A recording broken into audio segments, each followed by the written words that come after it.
안녕하세요. 최원호 병원에 근무하는 최원호 병원장입니다. 저희 병원은 역촌역 4번 출구에 위치합니다. 오늘 우리 어르신들이 흔히들 많이 고생하시는 그 퇴행성 관절염에 대해서 몇 가지 말씀드리겠습니다. 우리 퇴행성 관절염이라는 게 우리 어르신들이 보통 누구나 다 50세, 60세 시작 되면은 누구나 다 흔히들 겪게 되는 가장 우리 어르신들이 겪는 병 중에 가장 흔한 병 중에 하나일 것 같습니다. 그래서 오늘은 퇴행성 관절염이 어떤 증상이신지, 어떻게 진단하는지, 그리고 어떻게 치료하는지에 대해서 간단하게 말씀드리도록 하겠습니다. 퇴행성 관절염이라는 것은 말 그대로 연세가 드시면서 생기는 병입니다. 그런데 이제 이거는 우리가 흔히 하는 말이고, 조금 더 정확하게 말씀을 드리면은 관절의 연골이나 그 주위에 뼈나 근육이 퇴행성 변화가 나타나면서 골이 노화되어 가지고 생긴다, 이런 표현을 합니다. 그런데 이제 말은 참 어렵습니다. 어려운데 우리 어르신들이 이제 뭐 무릎이라든지 손이라든지 이런 부분에 있어 가지고 연세가 드시면서 변화가 생기는, 통증이 생기는, 그리고 또 운동 장애가 생기는 그런 병이라고 할 수 있겠습니다. 관절염의 이제 가장 흔한 원인은 한마디로 연세가 드시면서 생기는 병이기 때문에 연세랑 관계가 제일 많습니다. 그렇지만은 과도한 노동을 하신다든지, 살이 많이 찐다든지, 생활 습관이 안 좋다든지, 아니면은 이제 예전에 젊었을 때 다치신다든지 그런 후유증으로 생기는 것들이 흔한 원인이 되겠습니다. 퇴행성 관절의 발생 부위는 제일 흔한 것은 무릎입니다. 우리 어르신들 일어나고 앉으실 때 아이고야 아이고야 하시지 않습니까? 그죠? 그런 부분이 제일 흔한 부분이 이제 무릎이 되겠고, 그 외에 척추, 엉덩이 관절, 발목 관절, 손가락 바디, 이제 이런 부위에 주로 많이 생깁니다. 많이 생기고, 이제 아까 말씀드린 대로 55세 이상, 50대, 60대 이상에서는 한 80% 정도가 생기시고, 75세라면은 남녀 구분 없이 누구나 웬만한 분들은 다 고생하시는 그런 병이 되겠습니다. 그리고 또 특이한 거는 남자보다는 여자분들이 더 많습니다. 우리 어르신들, 그 여자 할머니들께서 병원에서 저희들이 근무해보면은 여기에는 한 뭐 80% 정도 이렇게 우리가 보는데, 일단 남자분들보다 여자분들이 훨씬 더 많다고 볼 수 있겠습니다. 흔한 증상들은 일단 관절이 뻣뻣해집니다. 뻣뻣해지고 이제 일어나고 앉고 할 때 통증이 발생되고, 이제 무릎에서 소리가 납니다. 우리가 스걱스걱 하는 소리가 나기도 하고, 뿌드득 뿌드득 하는 소리가 나기도 하는데, 환자분들이 이제 그런 소리가 나는 것에 대해서 이제 이상 반응을 감지하시고 병원에 오신 분들이 많은데, 통상적으로 우리가 소리가 나는 것만으로는 나쁘게 보진 않습니다. 소리가 나면서 통증을 같이 동반할 경우에, 그럴 경우에 이제 퇴행성 관절염의 증상으로 보시면 되겠습니다. 퇴행성 관절염을 강의할 때 가장 우리가 이제 어르신들이 궁금해하는 것 중에 하나가 류마티스 관절염하고 어떤 관계가 있느냐, 이제 이런 것들을 관심을 많이 가지시는데, 퇴행성 관절염하고 류마티스 관절염은 완전히 다른 병이 되겠습니다. 퇴행성 관절염은 아까 말씀드린 대로 관절의 노화로 생기는 거고, 류마티스 관절염은 면역 체계 이상이다, 이제 이렇게 저희들이 말씀드립니다. 그리고 또 생기는 나이도 퇴행성 관절염은 50대 이후에 주로 많이 생긴다면은 류마티스 관절염은 젊은 연세에도 많이 생기는 병이 되겠고요.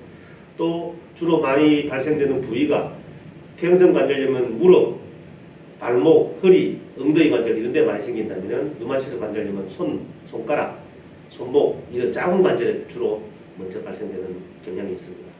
그리고 통증이 나타나는 그 시기도 주로 퇴행성 관절염은 많이 움직이고 난 이후에, 그러니까 이제 운동 후라든지 저녁 때 주로 많이 생긴다면은 류마티스 관절염은 아침부터 손가락이 뻣뻣해지는 그런 증상이 생깁니다. 우리가 주무시고 난 뒤에 손가락이 잘 안 구부러진다, 이런 증상들을 호소하는 경우가 많은데, 그게 좌우 대칭이, 그러니까 이제 좌우가 같이 생기는 경우에, 그럴 경우에는 우리가 류마티스 관절염을 이제 가장 흔한 증상 중에 하나라고 보고, 그런 증상이 이제 몇 주, 몇 달이 지속된다면 병원에 가셔가지고 류마티스 관절염인지 퇴행성 관절염인지 한번 확인해 보시는 게 좋겠고요. 이제 검사 소견으로는 엑스레이지만 찍어도 퇴행성 관절염을 알 수가 있습니다. 그런데 이제 류마티스 관절염은 엑스레이는 초기에는 잘 안 나타납니다. 그래서 우리가 보통 피검사, 혈액 검사를 통해서 류마티스 인자라는 게 있습니다. 그것을 이제 피검사로서 확인하면 진단을 할 수 있겠고요.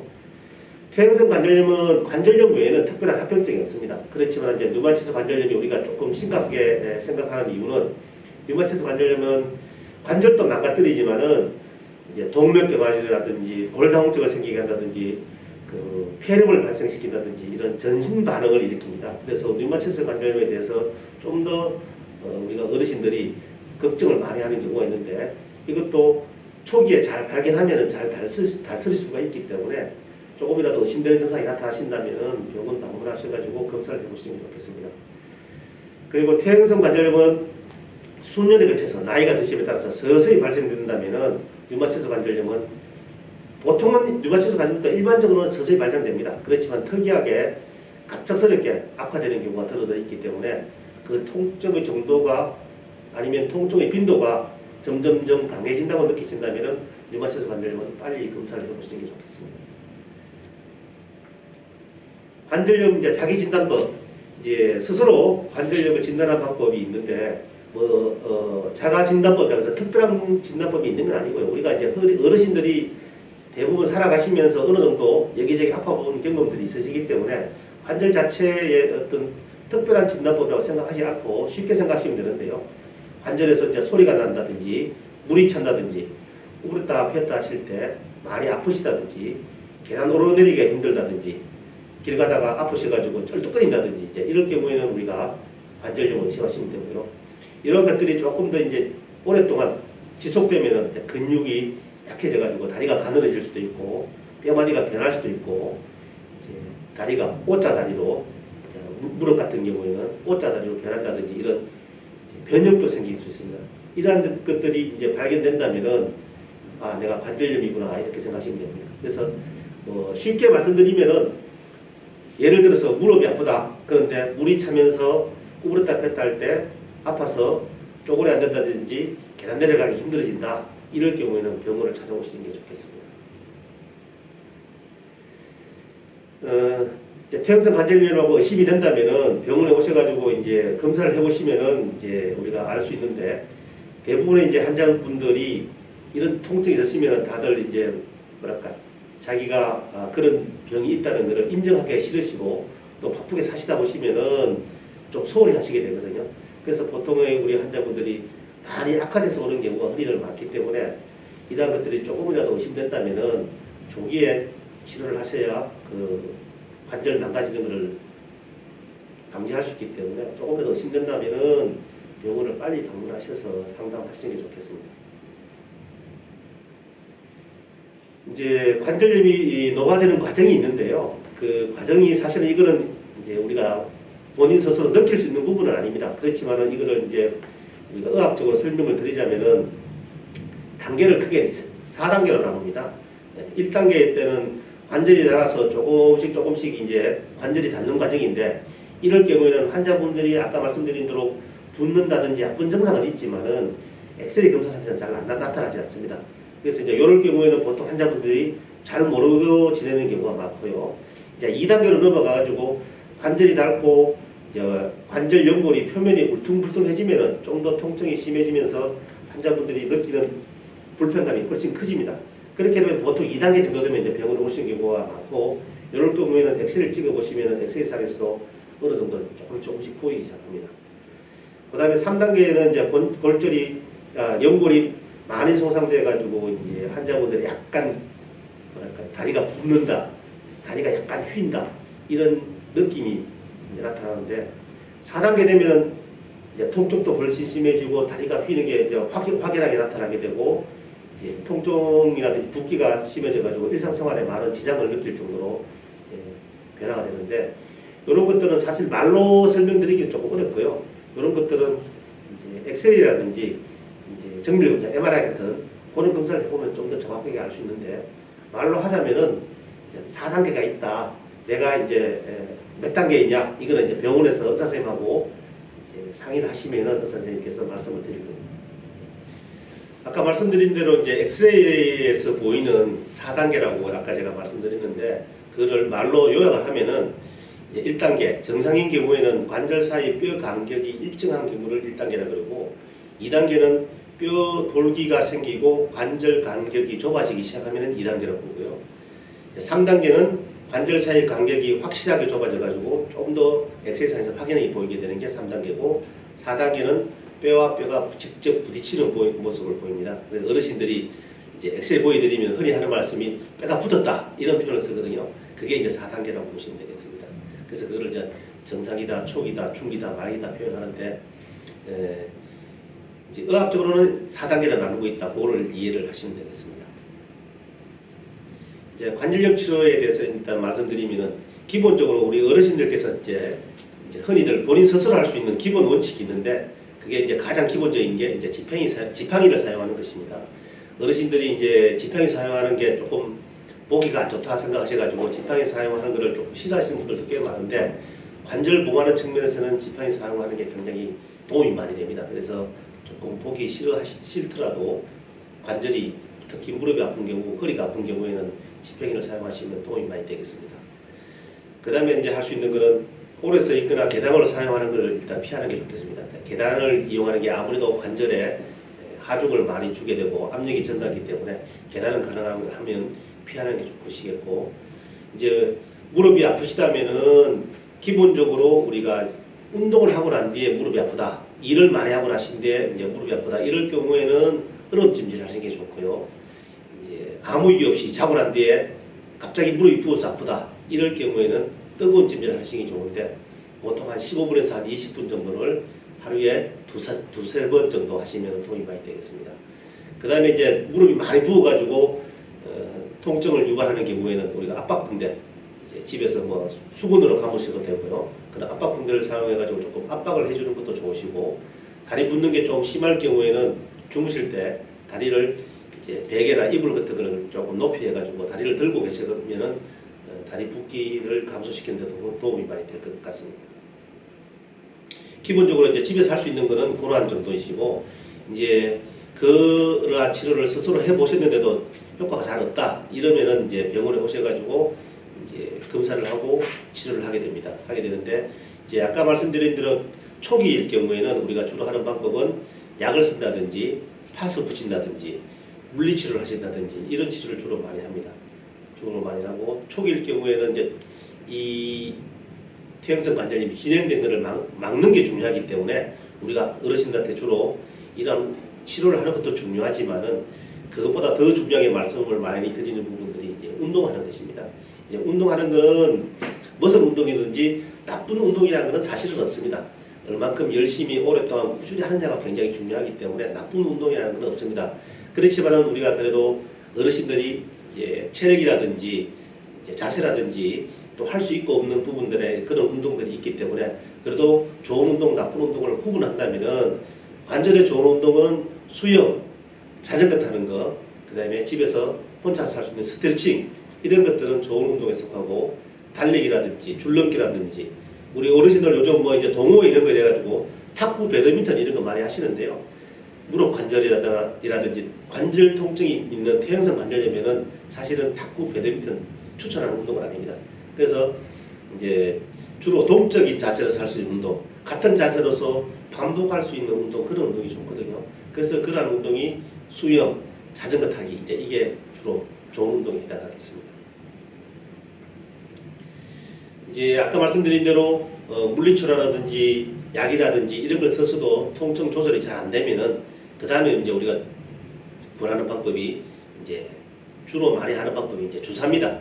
이제 주사를 쓸 경우에는 이제 우리 어르신들이 그 효과를 조금 빨리 보고 병원을 자주 다니기 싫을 경우에 이제 주사를 많이 원하시는 분들도 주로 많은데, 이제 주사는 주로 이제 관절 연골 주사라는 게 있고, 그 다음에 뼈 주사라는 게 두 가지가 있는데, 이제 주사를 쓸 경우에는 효과는 빨리 볼 수 있습니다. 그렇지만 과하게 많이 사용하게 되면 또 그것도 퇴행성 관절을 오히려 악화시킬 수 있는 방법이 되기 때문에, 의사 선생님하고 주사는 어떤 빈도로 하실지에 대해서는 의사 선생님하고 잘 상의를 해보고 결정하는 게 좋고요.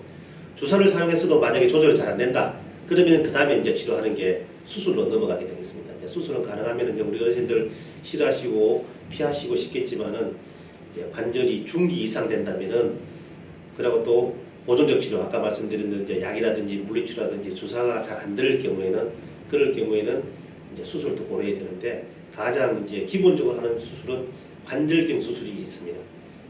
수술에 대해서는 제가 조금 더 이따가 다시 한번 더 자세히 말씀드리도록 하는데요.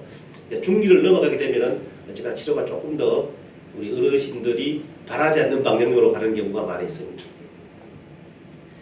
그 다음에 이제 말기일 경우에는 우리 어르신들 친구분들 중에 이제 한 60 중후반 넘으시고 70대 신분들이 병원 가서 수술했다 이러면은 인공관절 수술했다 이런 이야기를 많이 들으실 텐데 이제 아까 말씀드린 대로 말기 4기일 경우에는 우리가 이런저런 치료를 해서도 결과적으로 치료가 잘 안 될 경우에는 이제 인공관절 수술법이 있겠습니다. 우리 어르신들이 치료하는 제가 말씀드린 이제 치료 중에 제일 관심을 많이 가지시는 부분 중에 하나가 이제 주사이실 텐데요. 주사는 아까 말씀드린 대로 연골 주사랑 뼈 주사 크게 두 가지가 있습니다. 네, 두 가지가 있는데 뼈 주사라는 것은 우리가 이제 그 스테로이드를 쓰게 됩니다. 네, 스테로이드 쓰게 되는데 스테로이드가 효과적인 측면에서는 상당히 좋은 치료입니다. 좋은 치료인데 이 치료를 반복해서 자주 쓰게 되면 통증을 무감각하게 만들기 때문에 뼈를 오히려 더 빨리 망가뜨리는 주 요인이 됩니다. 그래서 뼈 주사는 좋은 치료이긴 하지만은 의사 선생님하고 잘 상의해서 그 빈도라든지 횟수를 잘 조절해서 치료를 해야 될 것이고요. 연골 주사는 그 연골 내에 히알루론산이라는 그 성분이 있는데 이 성분을 인공적으로 만들어서 공급하는 거라서 연골 주사는 관절에는 큰 해가 없습니다. 이거는 이제 그 허가 사항은 보통 한 번 내지 6개월마다 한 번 내지 뭐 3번 정도 맞아라 이렇게 돼 있지만은 오히려 이거는 많이 맞아도 해가 되지 않는 그런 주사이기 때문에 우리 어르신들이 주사를 맞는다고 한다면은 이 연골 주사를 저희들이 초기에는 많이 적극 권합니다. 그래서 이제 일반적으로 병원 가서 우리가 이제 뭐 연골 영장 주사라 아니면은 이제 연골 활액을 보충하는 주사다 이렇게 설명을 드리는데요. 이런 주사는 요즘 최근에 굉장히 우리 어르신들이 선호하고 또 저희들이 치료해 보면은 굉장히 효과가 좋은 치료가 되겠습니다.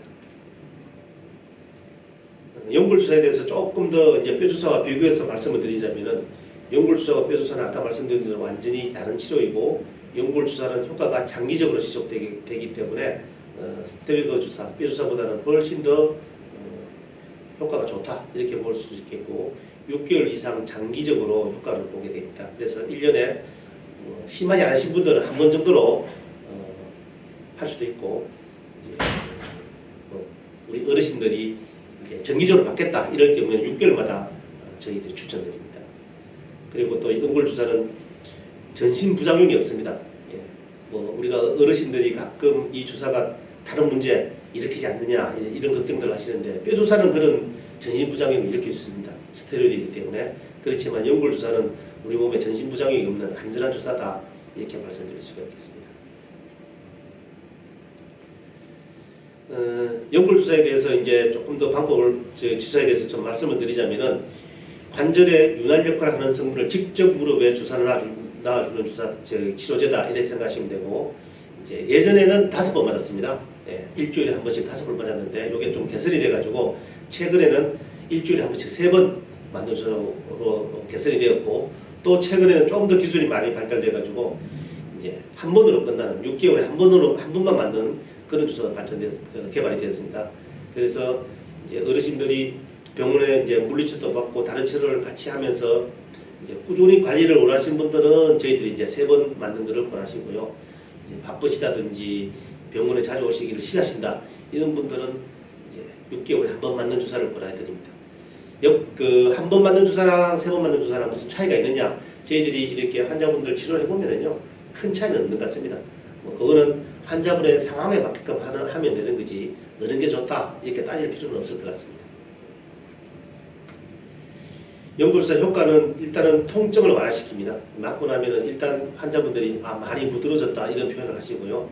그리고 또 연골 닳는 것을 막아주고 그리고 관절막도 보호해 주시고 장기적으로는 관절을 회복시키는 역할도 한다 이제 이렇게 되어 있는데 우리 어르신들이 보통은 이제 관절이 어느 정도 심해져서 오시는 분들이 많기 때문에 사실은 이제 관절을 회복시킨다. 이거는 사실은 조금 저희들이 말씀드리기가 조금 곤란한 부분이 있는데 초기인 경우에는 그런 역할을 충분히 할 수 있습니다. 그렇기 때문에 빨리 병원에 찾아가셔가지고 조기 치료하시면은 그런 역할을 할 수도 있는 거기 때문에 이제 조기 진단, 조기 치료가 중요하다는 것을 다시 한번 말씀드리고 싶습니다. 아까 말씀드린 연골 주사가 이제 3번 맞는 게 있고 1번 맞는 게 있다고 했는데 최근에 개발된 1번 맞는 연골 주사에 대해서 조금 더 자세히 말씀드리면은 정상관절의 활액과 유사해가지고 관절 보호에 효과적이다. 그 다음에 또 한 번 투여로도 관절에 오랫동안 편안함을 줄 수 있다. 그 다음에 이제 뻣뻣한 무릎의 기능을 개선시킨다. 그리고 또 연골이 닿는 것을 막아준다. 이렇게 되어 있는데 아까 말씀드린 대로 한 번 맞는 것, 3번 맞는 것에 대해서 너무 복잡하게 생각하지 마시고요. 어르신들의 상황에 맞게끔 하시면 됩니다. 근데 이제 아무래도 그래도 한 번 맞는 게 조금 더 우리가 관절 연골의 양이라든지 그 액의 뭐랄까요 좀 오래가는 성분에 있어서 한 번 맞는 게 조금 더 개선이 돼서 나온 주사이기 때문에 한 번 맞는 주사를 저희들이 좀 더 권하는 경향이 의사 입장에서 좀 더 권하는 경향이 있으니까요. 그거는 어르신들의 상황에 맞게끔 의사 선생님하고 잘 상의해서 하시면 될 것 같습니다. 한 번 맞는 주사에 대해서 조금 더 자세히 말씀드리면은 우리 어르신들이 그럼 어떤 주사에 어떤 경우에 내가 이제 한 번을 맞느냐 이제 이런 이야기를 많이 하시는데 집에서 멀어서 병원에 자주 오시기 어려우신 분들이라든지 연골이 닳아서 걷는 게 많이 불편하시다든지 그 다음에 또 주사 맞는 거에 대한 그 뭐랄까 트라우마 겁내하시는 분들이 많지 않습니까? 그죠? 그런 분들은 한 번 맞는 게 아무래도 3번 맞는 것보다는 조금 더 편하시겠죠. 그죠? 그리고 또 이제 여러 번 맞는 게 아무래도 나는 싫다. 뭐 이런 분들이 이제 주로 한 번 맞는 걸 권하시는 면이 되겠습니다. 저희들이 보통 우리 어르신들이 그냥 제일 우리가 그냥 쉽게 판단하는 방법은 자주 오실 수 있냐 없냐 이걸 가지고 한 번 맞느냐 3번 맞느냐 이거를 기준으로 삼으시면 제일 쉽지 않을까 싶습니다. 그다음에 이제 우리가 어르신들이 아까 제가 운동에 대해서 말씀을 드렸는데 관절 예방하는 생활 습관이 이제 어떻게 보면 중요합니다. 중요한데 이제 이러한 자세들이 우리 어르신들이 모르시는 자세냐 그렇지는 않습니다. 보통은 다 알고 계신 자세이고 누구나 다 인지하고 계신 상황인데 이제 너무 어렵게들 생각하시고 무슨 특별한 방법이 있느냐 이런 고민들을 많이 하시는데 쉽게 생각하시면 됩니다. 이제 우리 어르신들이 우리가 생활 습관 중에 무릎을 많이 구부린다든지 계단을 내려간다든지 이러한 부분들을 좀 피해야 될 것이고요. 아무래도 이제 관절이 있으신 분들은 이제 엘리베이터라든지 에스컬레이터라든지 이런 것들을 주로 이용하시는 게 좋겠고 갑자기 붓거나 아플 때는 얼음찜질, 냉찜질, 온찜질 이런 통증에 대해서 조금 민감하게 생각하셔가지고 그때그때 치료를 이제 빨리빨리 해주시는 게 중요하겠고요. 그 다음에 이제 아까 운동하라고 했는데 그런 근력 강화 운동, 하체 근력 강화 운동에 대해서 조금 더 신경 쓰시는 게 중요하겠고 그 다음에 이제 우리 특히 여성분들이 굽 높은 신발을 많이 신으시는데 그 신발을 푹신푹신한 신발, 요즘 운동화 좋은 거 많이 나오지 않습니까? 그죠?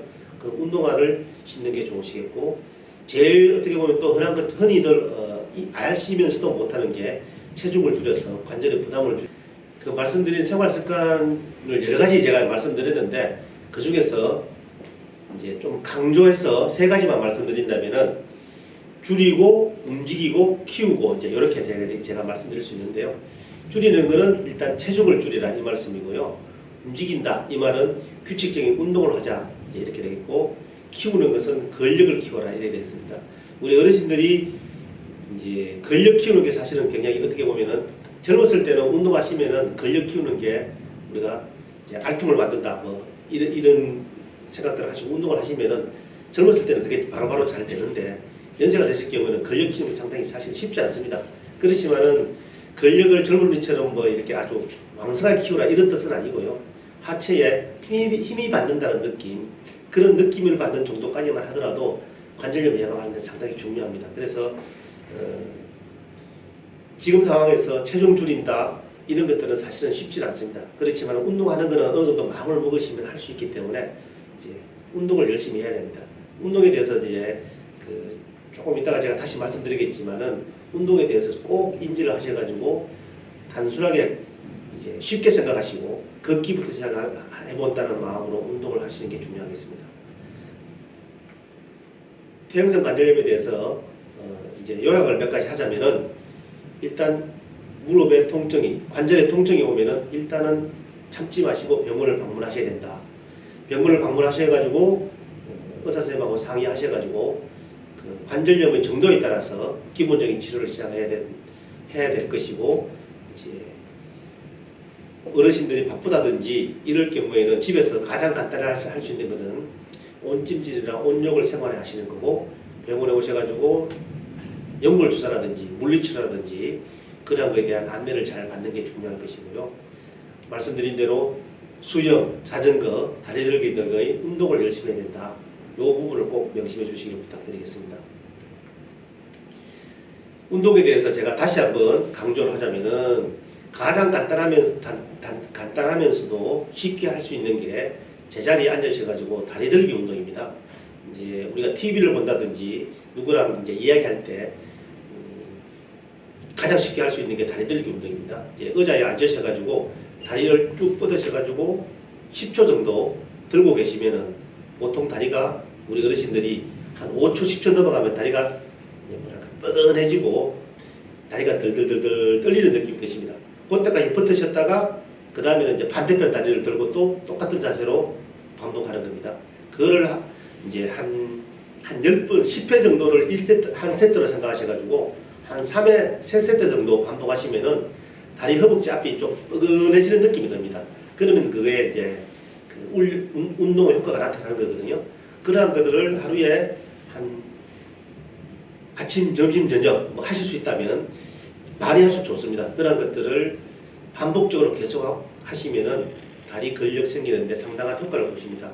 별것 아닌 것 같지만은 해보시면은 상당히 효과를 많이 볼 수 있는 운동이기 때문에 가장 간단하고 쉬운 운동입니다. 제자리에서 다리 들기 운동. 요거를 일단 먼저 실천해 보시는 게 가장 좋겠습니다.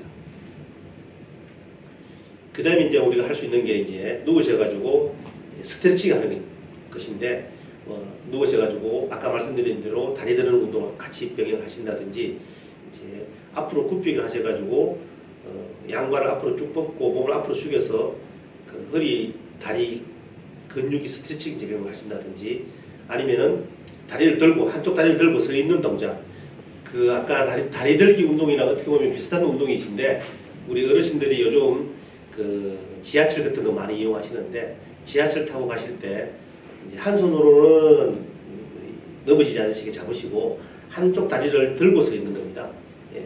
그래서 사실 이제 한쪽 다리로 서 있는 게 균형 감각을 발달시키는 데도 좋지만은 다리 근력을 강화시키는 데 상당히 좋은 운동입니다. 그래서 한쪽 다리를 써가지고 어느 정도 버티시다가 다리가 좀 뻐근해지시면은 또 반대편 다리를 들고 교대로 이렇게 서 있는 운동을 하시면은 다리 하체 근력 강화시키는 데 상당히 도움이 됩니다. 그래서 운동이라는 게 어떻게 보면은 쉽고 또 어떻게 보면은 복잡하지만은 어디 가서 등록해가지고 돈 내고 꼭 어디 가서 누구의 교육을 받으면서 해야 되는 운동을 말하는 건 아닙니다. 간단하게 할 수 있는 운동이 굉장히 많으시거든요. 우리 어르신들 뭐 쉽게 생각해서 집에서 운동하신다면은 뭐 푸시업도 하고 나름대로 계단 오르내려 가시고 운동을 하지 않습니까? 그죠? 예, 그런 운동들도 도움 많이 되고, 어느 운동을 어떻게 하느냐기보다는 아까 말씀드린 대로 운동을 종목에 상관없이 꾸준하게 하는 게 가장 중요하기 때문에 어느 하나 정하셔가지고 열심히 장기적으로 장시간 열심히 반복해서 하시는 게 가장 중요하기 때문에 너무 어렵게들 생각 마시고 꼭 운동을 해야 된다고 부탁을 드리고 싶습니다. 이상입니다.